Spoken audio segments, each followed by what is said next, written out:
Hello again, everyone, and welcome back to Reddit Aliens. I'm John, and as always, thank you so much for being here. Good topic. Let's do it.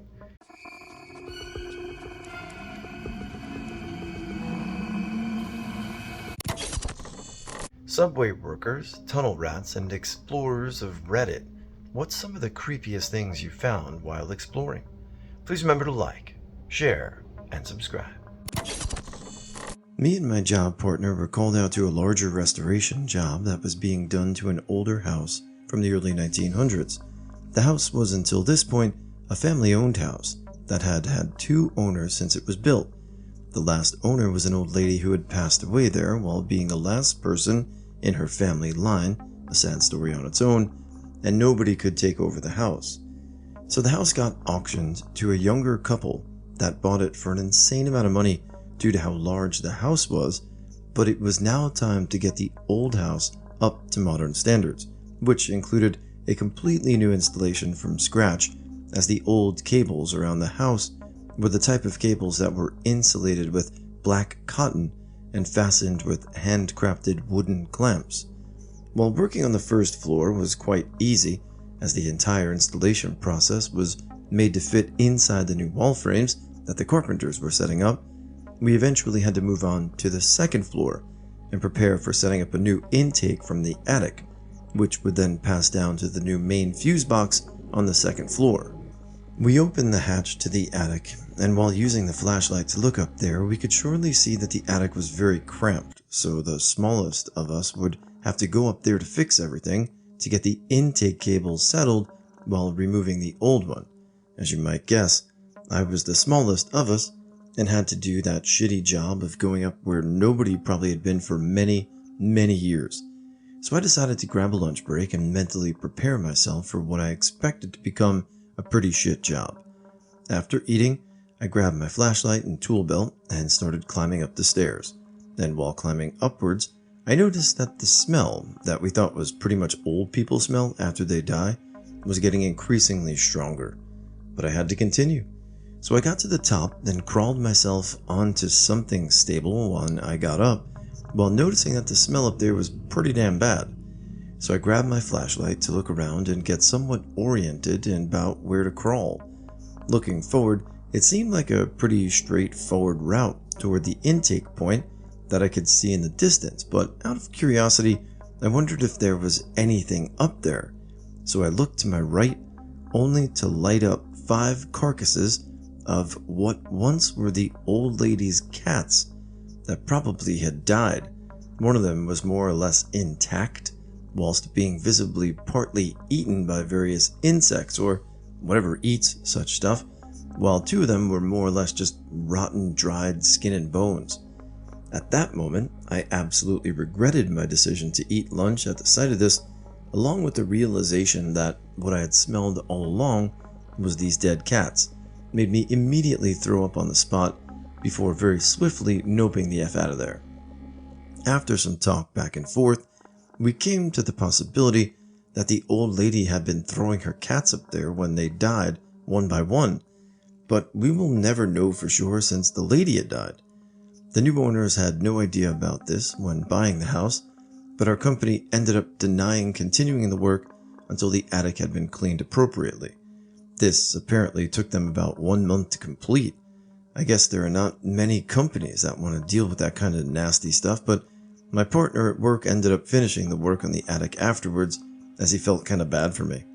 In the end, I decided not to continue being an electrician anymore, as this was not work I really enjoyed doing, especially not after that event.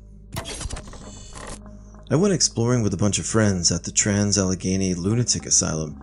While this is not underground in its entirety, portions of it are. The buildings were left with hospital equipment, beds, books, patient files, literally everything. It's eerie, as if a zombie apocalypse occurred and everyone left. It operated from 1864 to 1994. The facility was self-sustaining, i.e., the patients farmed the land and had all resources on campus. In the years this was open, a lot of horror stories came out of this place. That wasn't the modern-day psychiatric ward, more like a prison, where families paid a lot of money to hide their mentally ill or the state put undesirables. There's an underground network that was heavily blocked off with chains. However, the main buildings were easily accessible, but the access ways to the underground were blocked off inside as well. Every time we got near one of the underground tunnel systems, we could hear faint music playing, which sounded like a music box playing. We found a bent, wired gate and attempted to file in. Music got louder, and we were all pretty freaked out. We were all promptly arrested before attempting to go into the tunnels. There's still a lot of speculation about the tunnels to this day. The new owner said he was afraid of asbestos and was fearing for our safety. He was very grim, and he agreed to drop charges if we never went back. We obliged happily. Still, I sometimes think of my interactions there, the remnants left behind, and get severely creeped out. Recently, I was visiting New York City and stayed in a hotel inside the city. It was a fairly nice place, but it was also a pretty old building that was not built with the intention of getting so much use.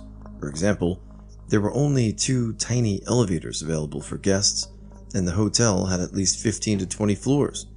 The wait for the elevators took so long that I decided I'd use the stairs.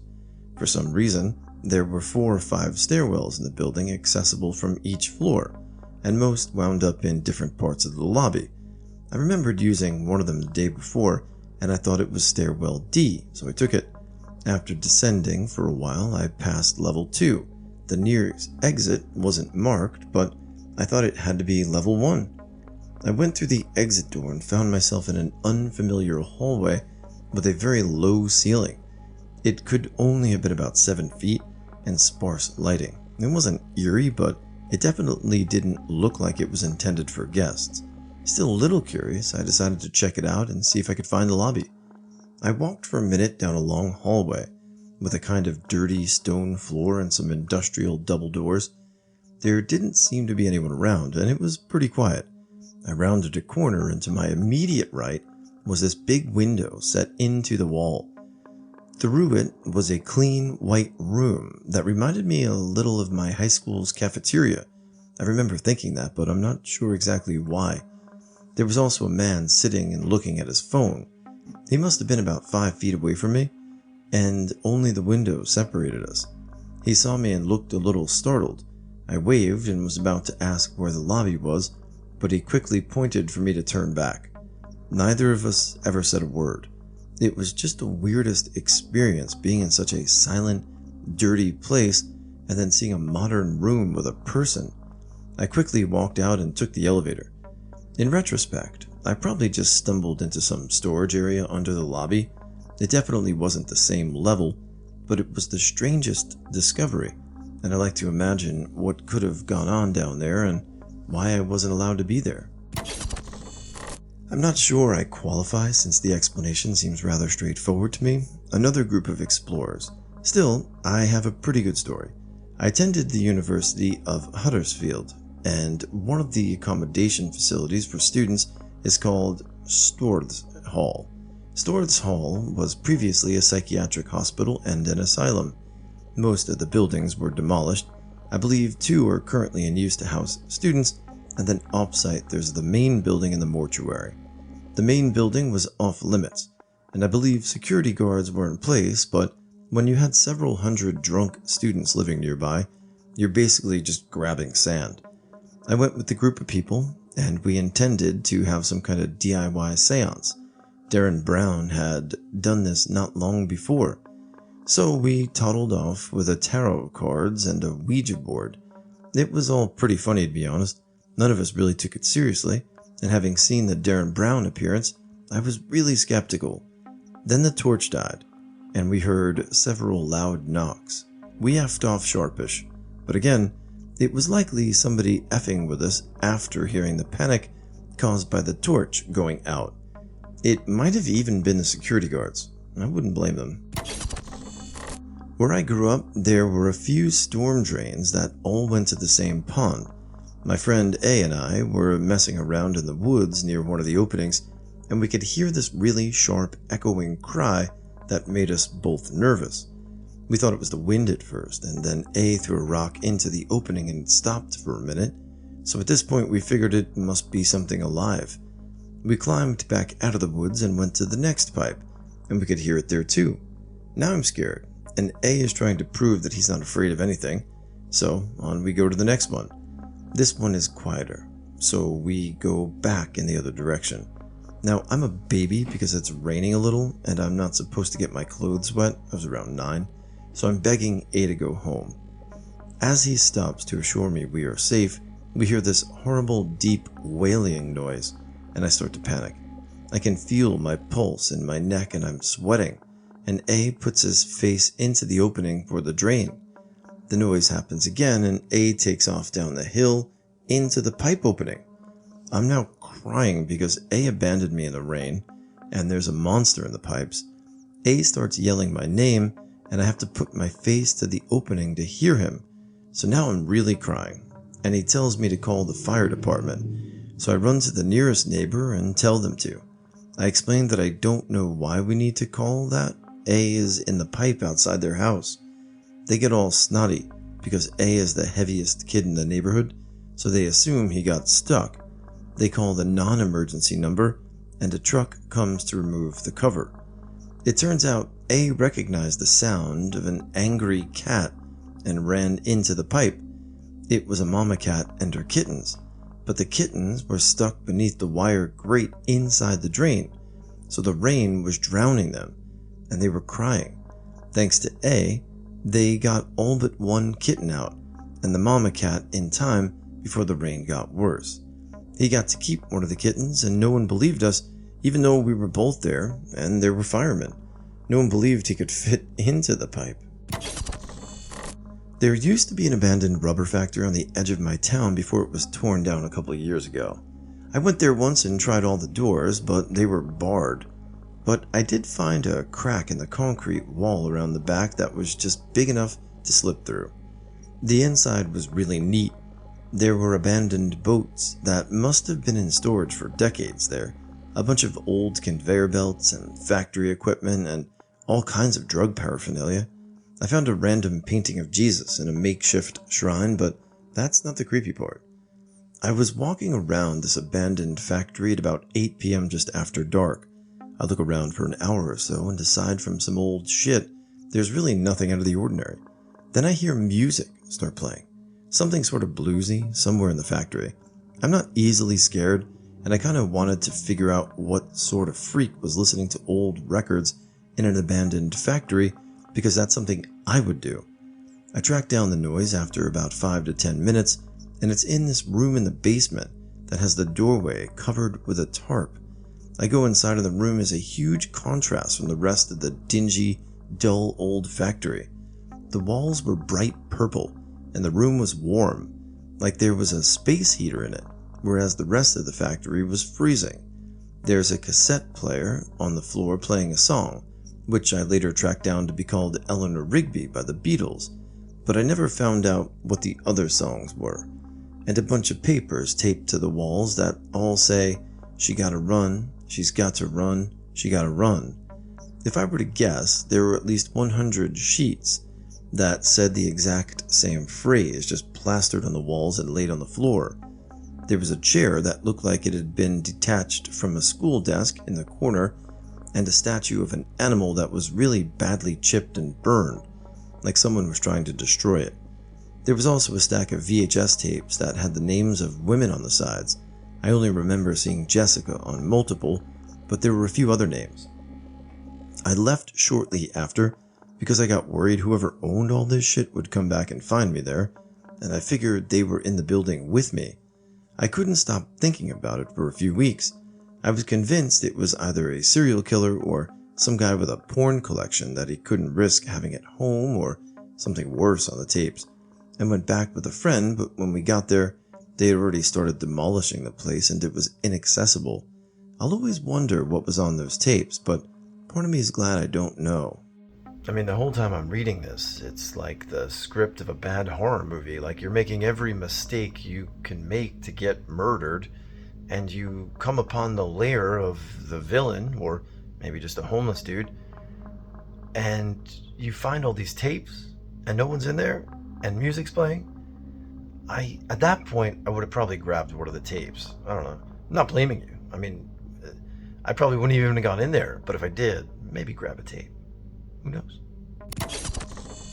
There's an abandoned insane asylum in Northville, Michigan that my friends and I have explored 3 times. This is the story of the 3rd and final time we ever broke in.